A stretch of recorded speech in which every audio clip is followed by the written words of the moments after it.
Hi everyone, welcome to my channel. My name is Kashish Malhotra. I'm the co-founder of GradNext and an ex-BCG consultant. At GradNext, we have helped over 1,000 candidates break into top consulting firms like McKinsey, BCG and Bain. Today, we are diving into the next case of our mock consulting series with a live case interview. The candidate today will be tackling a business model decision case for an online gaming company, and I'll be walking you through it step by step. Throughout the case, I will be pausing to share insights on what's working well and where there's room for improvement. Watch how the case unfolds, understand common pitfalls, and pick up techniques that you can apply in your own practice. And if you're interested in being featured in our consulting series yourself, check out the application link in the description below. Alright, let's jump into the case.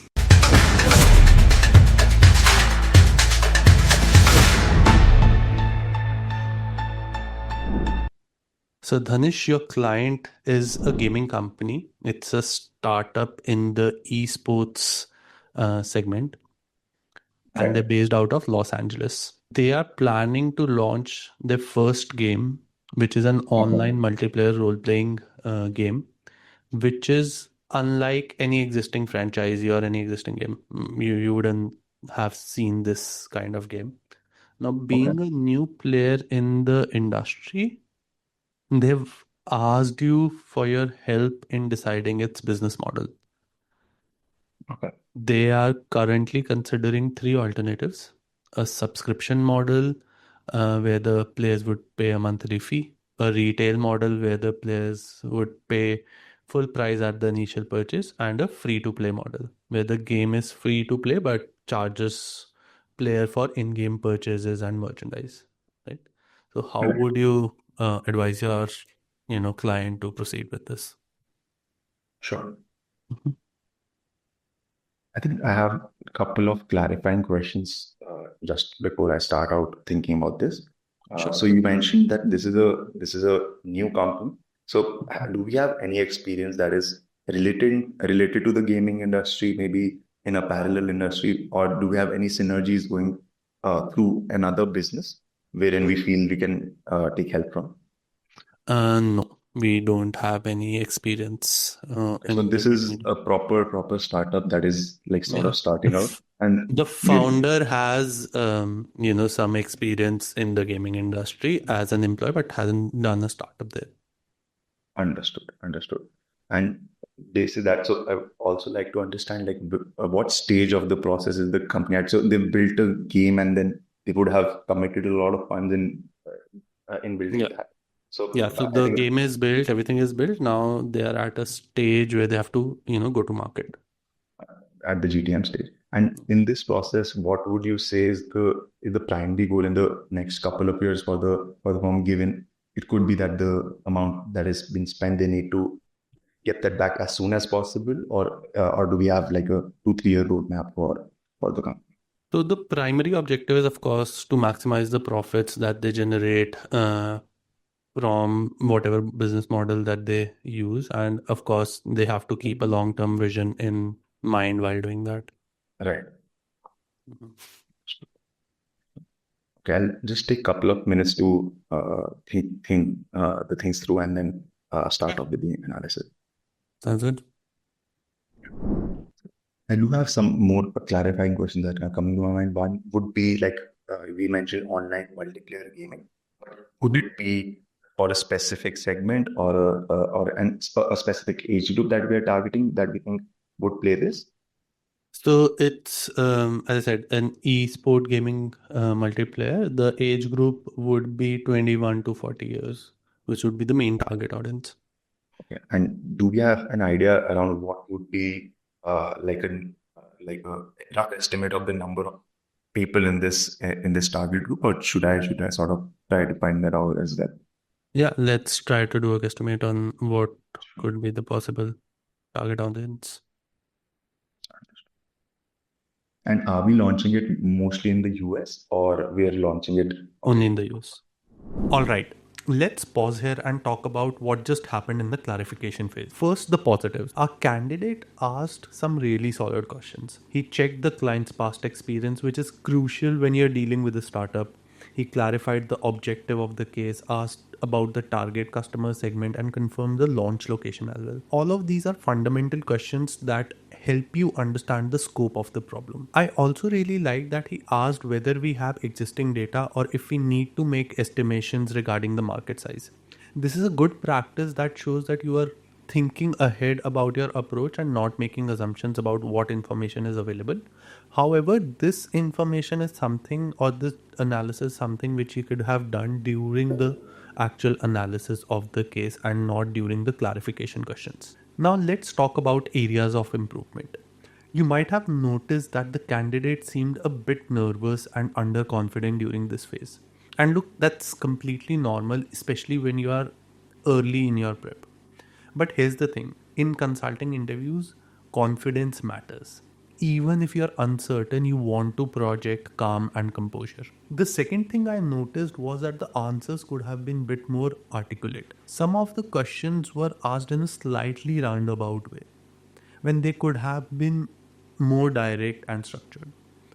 Remember, clarity and structure in your communication signal that you think about everything in an organized manner.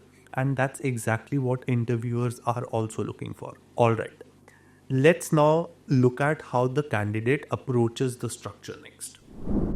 Yeah. I think I'll start off with the rough estimate of the market size for the product. Uh, I'm going top down with this. I'm taking a rough population of the US, around 400 million would be the number. Does that sound about right to you? Let's take 320 million. Okay. So we're at 320 million, and the age group that we mentioned, 21 to 40, I'd assume this would have around 25% of the overall population within this age group. So that gives me 80 million people. And then within this segment, I would divide it based on gender, because we know that gaming as an industry is has a higher conversion rate for men than women. So I would assume that overall the number of gamers in men would be higher than female. So the percentage that I would assume would be around 40 odd percent for men, and then 20 odd percent for women for each of these segments. So does that sound Sure, great? sounds good. Yeah. So basis this, and then so we have around 16 million male users as our target segment, and then uh, around 8 million female users. So that comes out to be around 24 million, but maybe 25 odd million would be our market size.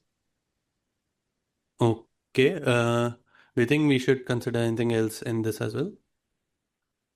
I would say there are other cuts. I would say there is another cut basis the geographical location, like within the country. Also, game generally people in urban cities would be playing a lot more games. So I would say that is another cut that we can add to get to this. And apart from that, the average income can also be one of the criteria that we can add and come to a better number. Do you think everyone who plays a game would be playing esport games? No, so my intent was to get a market sizing of the complete gaming industry, and then we can come to what esports or a company like ours could target. So I would say that given 25 million is the total number that I'm looking at, esports penetration in in my assumption would be around 30 odd percent only of the overall market, because it is sort of in the premium range, and I feel like people who are a lot more invested in gaming tend to buy the games from them. So Sure. the number would come down to 25 million to around 7.5 million, 7.5 million people. Sure, sounds good. Okay, I And think what do you then think about the other age segments? So let's round that up to 10 million based on, there would be some people in the other age segments also who would be playing games. yes, sure. So Around 10 odd million basis that. So given younger audience is also coming in at, I would say, 15 to 20, the people are also picking up gaming a lot more. So 10 odd million is the level that we're at. So the first issue is that the candidate directly started calculating market size without communicating the entire approach upfront. This is a common mistake. Before you dive into the analysis, you need to lay out your roadmap, your overall framework for solving the case. Think of it like telling the interviewer, here's how I'm going to tackle this problem before you actually start tackling it. The second issue here was even with the market size calculation, there was no clear approach communicated. The candidate jumped straight into the numbers. Always walk through your methodology first. Explain whether you're calculating the market size for overall gaming or specifically for esport gaming. Break down your logic step by step before you start crunching numbers. This allows the interviewer to course correct you early if you're heading in the wrong direction, which actually works in your favor. So, how should this have been approached?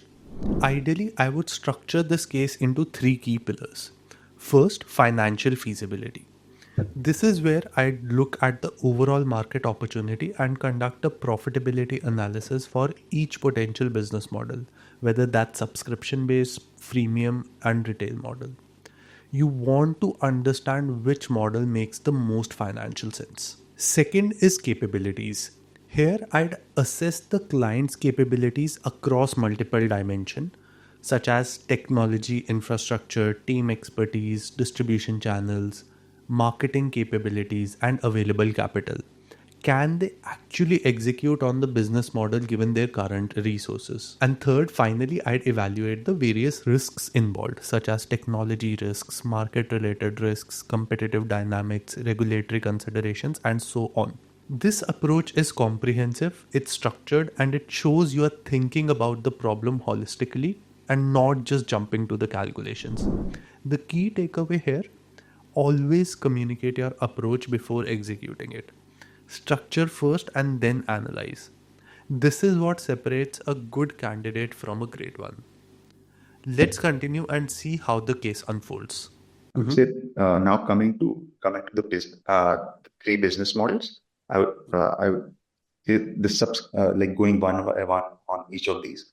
In the subscription model, I would say the subscription charge uh, that we've generally seen across, or that I've generally seen across esports games is around $1 a month, sort of the level. Do we feel that that is the level that we would be charging at, or maybe like a 6 monthly fee of $5 or a yearly fee of say $10? Let me share some data on that. What are we Sure. looking at in terms of, um, you know, the monthly fees? So, monthly subscription fees, we are looking at $10. For Okay. retail price, we're looking at $60, and for annual in-game purchases, about $100. And actually, let me share the data here as well. This data would help a lot. So we're saying that 10 in the subscription, out of the 10 million target audience that we have, the Mhm. predicted market share is say 10%. And I do the calculation just for the first year initially, and then we Yeah, can. let's look at only the first year. Yeah. So we're saying 10%. So we'll get a million subscribers is what we're saying. And then $10 a month is the subscription fee. So yearly subscription fee for each of these users would be $120. So 120 into a million. So $120 million is our projected revenue for this segment. If we go ahead with the subscription model, right? Okay. And then coming to the retail market. So 12% of the target audience we're expecting to be the market share. So around 1.2 million users would buy the product. So Mhm. this is the $60 price that would be around a 72 million dollar revenue that we expect. And then free to play, we're saying that 50% of the people would come on to the would adopt the game, but then within them only 30% would buy content within the game. So that comes around 15% would be our paying customers. So around 1.5 million people, and then $100 per person. So that comes out to be $150 million as the expected revenue. Yeah. I was saying that in each of these segments, the cost might also be different, given getting customers for a subscription model might require a lot more spend. If it's a freemium usage, the spend required to get a customer might be much lesser. So basis just this, I feel like the free model with add-ons that are paid looks a lot better, given the expected revenue is higher. And I would assume that the marketing costs would also be relatively lower to the other models. Cool. Let's look at the costing data as well. And then let us know what do you think would be the expected profits, and Sure. we go about that. So I'm starting out again with the subscription model. So our fixed costs are $15 million, and we said that we'll have. Can we go back to the previous slide as well? If that is possible. Yeah. So I have the information from this. Let me share. Do you want me to share the cost data as well? Yeah, that would be great. So for the subscription model, we're expecting the total fixed costs in a way. So annual product development costs, server costs, and other fixed costs combined would be $15 million. We have 1 million customers, and the annual variable cost and the customer acquisition cost comes out to be $85 odd. So $85 million would be the total basis this, and this would give us a profit of $20 odd million, given our costs would be 100 million. And the revenue that we had from earlier was 120 billion. Okay. Then coming to the retail section, here are fixed costs again. The overall fixed cost, the three segments, the product development and server cost and other fixed costs, remain the same across the three models. So again, this is $15 million, but then our variable costs and customer acquisition costs are much lower. So this is 40 million in total.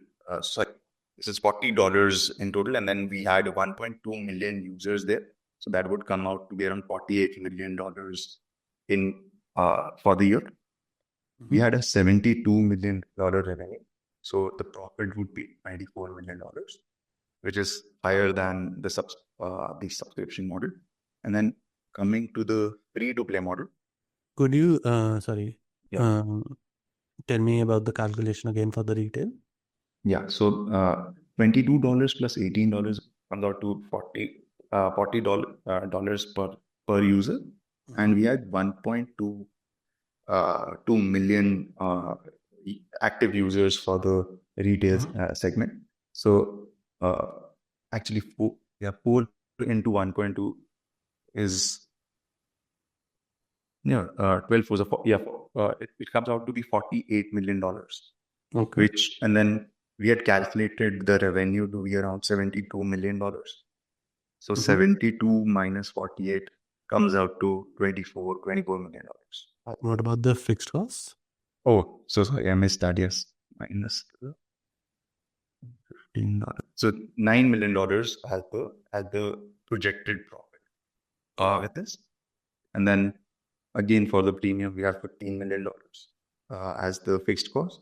And then we had much 1.5 million paying users, but then we said that 50% of the people would actually be coming onto the game. So the acquisition cost, I believe, would still acquisition and variable cost would still apply to all of the people who do not pay for the additional games as well, right? So this cost we would be bearing on 50% of our 10 million target audience. So around 5 million odd people So for 5 million people, we'll have to pay $20 per person.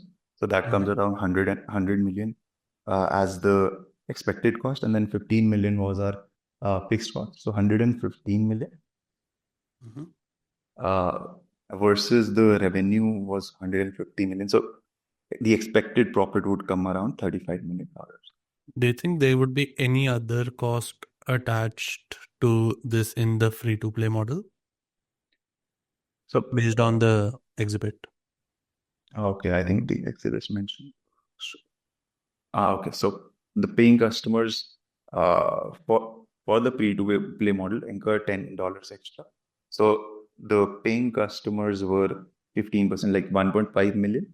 So we'll have 15 million more as an additional cost. So our expected profit would come down to $20 million. All right, let's break down the analysis phase because there were some really good moments here, but also several key areas where we can improve. So let's start with what went well. The calculation themselves were solid. The candidate drove the case forward and brought in a valuable insight. He recognized that costs would be different across business models. That's exactly the kind of business thinking you would want to demonstrate. However, here's a pro tip: the candidate should have asked for cost data proactively instead of waiting for me to provide it. Show that you know what information you need to complete your analysis. Now, let's talk about the areas of improvement. First, don't make assumptions where you can get data. The candidate assumed a subscription fee amount when they could have simply asked if we had that information. Remember, in a real consulting project, you wouldn't have to guess any sort of data. You can ask the client or look up market benchmarks. Same principle applies here. Second, now if you see, we are seeing a pattern now. The candidate keeps jumping to the calculation without communicating the approach. Before you calculate revenue, walk me through your formula. Say something like, I'm going to calculate revenue by taking the market size, multiplying it by the market share, and subscription fees. Then calculate. This builds credibility and lets the interviewer guide you if needed. Next, there were a few oversights with the exhibit. The candidate missed considering fixed costs in the retail model initially and didn't even catch the asterisk note in the data. Always read exhibits carefully. Every piece of information is there for a reason.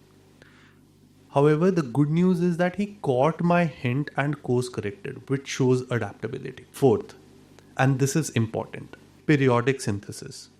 After calculating profits for each model, the candidate should have paused, synthesized what we had learned so far, and proactively stated the next steps. Something like, so we have determined that subscription and freemium models are the most profitable ones. Now I'd like to evaluate whether we have the capabilities to execute these models successfully. Don't wait for the interviewer to ask what would you do next. Take ownership of driving the case.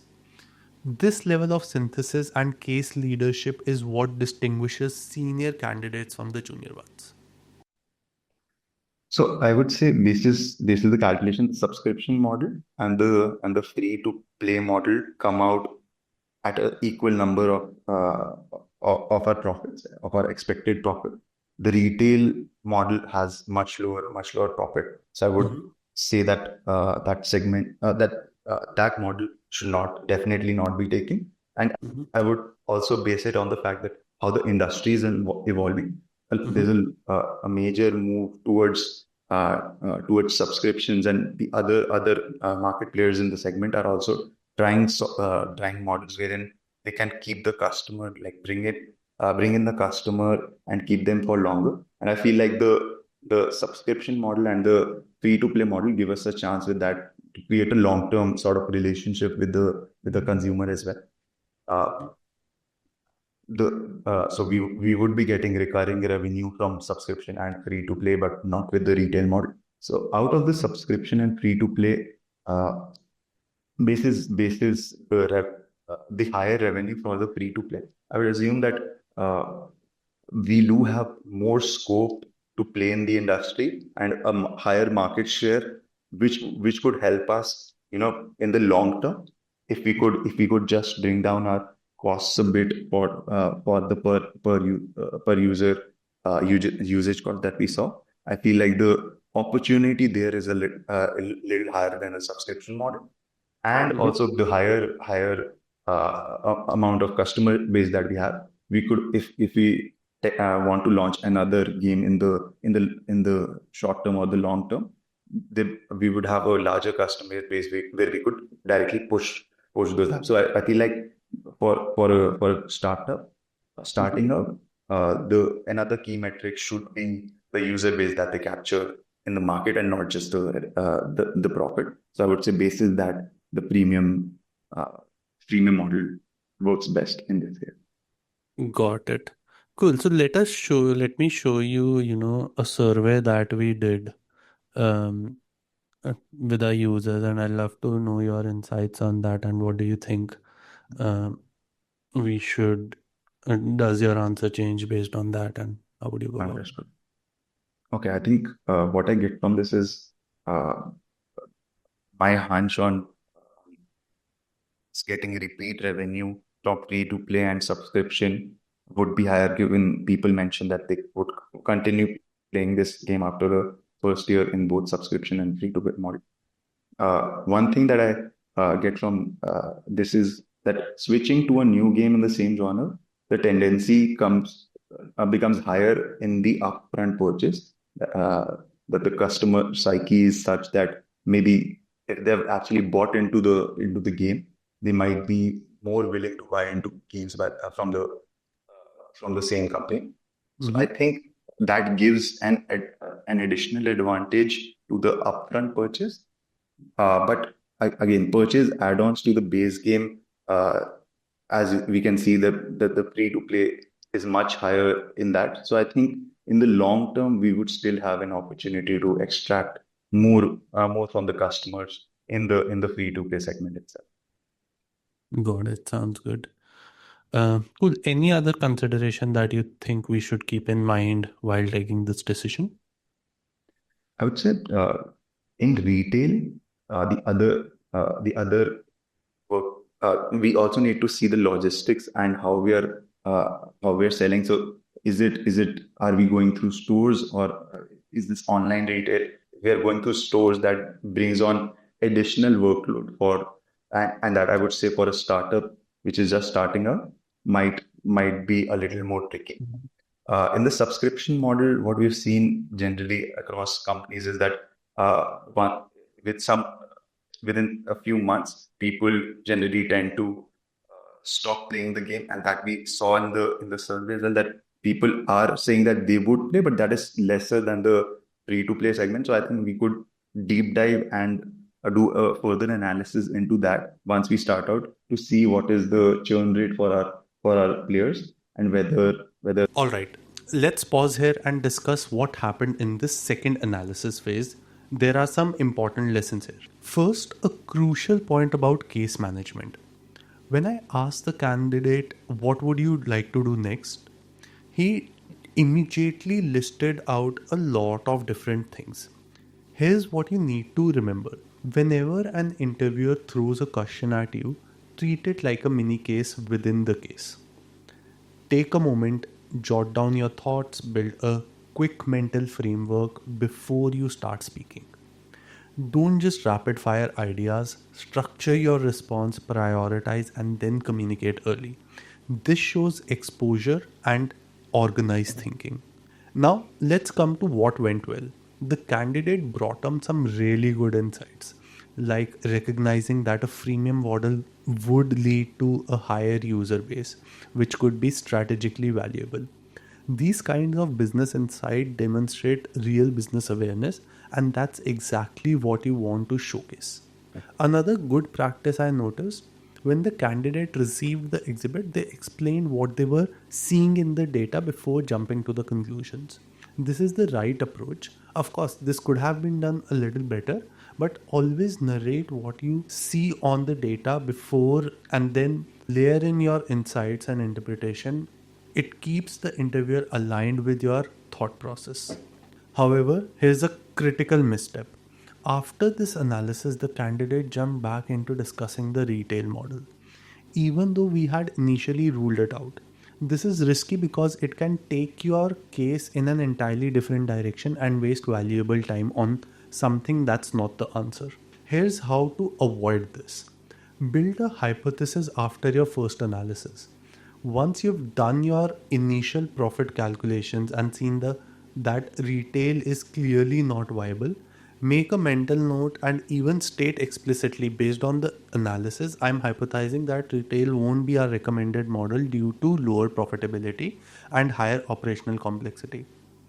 Then, when you get to the point in the case and you can confidently say, this data confirms my earlier hypothesis that we should rule out retail and focus on subscription and freemium models. Hypothesis driven problem solving is at the core of consulting. It keeps you focused, efficient, and demonstrates strategic thinking. Let's now move to the final recommendation. They're continuing playing onto the game, and so we need to consistently enhance the gameplay of the game and bring in new features so that the people consistently play the game as well. Got it. Cool. Sounds good, Dhanish. So, what would be your final recommendation, and would you like to summarize the case?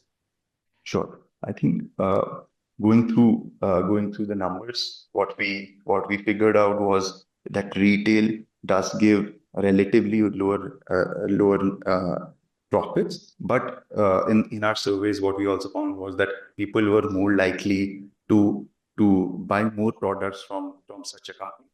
Uh, the percentage uplift in that we saw was say a 10% in the survey. Like the numbers were 1.99 to 1.3, uh, but in profits we still lack. But when we compare the subscription and the free to play model, we find that both of them give us similar sort of profits, but a higher revenue is generated through the free to play model. We feel that there could be an opportunity of reducing costs, and that could improve our profitability a lot more in the free to play model. And the customer survey also showcased that how the free to play model makes the customer most likely to stay with us for longer. So the recommendation basis that would be that this customer longevity and the opportunity to capture more profit from the revenue in the long term makes us believe that this is the model to go with. Sure. Sounds good. Thank you so much, Dhanish. Thank you for your time. Thank you so much, guys. Okay, so let's talk about the recommendation because this is where you bring everything together and it needs to be sharp. Here's what happened. The candidate started with the analysis and then went through a lengthy explanation. The recommendation ended up being too long and bottom up, working through all the details before getting to the final answer. This is not how you should structure your final recommendation. In consulting, we follow a top down approach. You need to be concise and lead with your answer, then support it with your rationale. Here's how I would deliver this recommendation. So, just to recap, our client wanted to determine the best business model for their new online game launch. My recommendation is that we move forward with the freemium model. The reason for that is first, this model is the most financially attractive with an expected profit of $20 million. Second, it enables the highest user acquisition at 5 million users, which positions us well strategically for long term growth, network effects, and potential future monetization. And third, this is validated by the primary user survey data we reviewed, which showed strong preference for this model among our target audience. Of course, you should add risks to the recommendation as well, but do you see the difference? Answer first, then crisp, structured rationale. No meandering through the analysis. The interviewer has been with you throughout the case. They don't need you to rewalk through every calculation. They need clarity, confidence, and a clear point of view. And that's a wrap on this mock case. I hope you found this breakdown valuable. Remember, the candidate is early in their prep journey, and that's exactly why this video exists. So you can learn from real examples, understand what good looks like, and identify the gaps in your own approach before you step into that interview room. So here are the key takeaways from this video. First, communicate your approach before diving into the analysis. Second, build and test hypotheses. Third, synthesize periodically. And fourth, always lead with your answer in the recommendation. If you want to be a part of our mock consulting series and get personalized feedback like this, check out the application in the description. And if you found this helpful, hit that like button and subscribe for more such interview content. Thanks for watching and good luck with your prep. See you in the next one.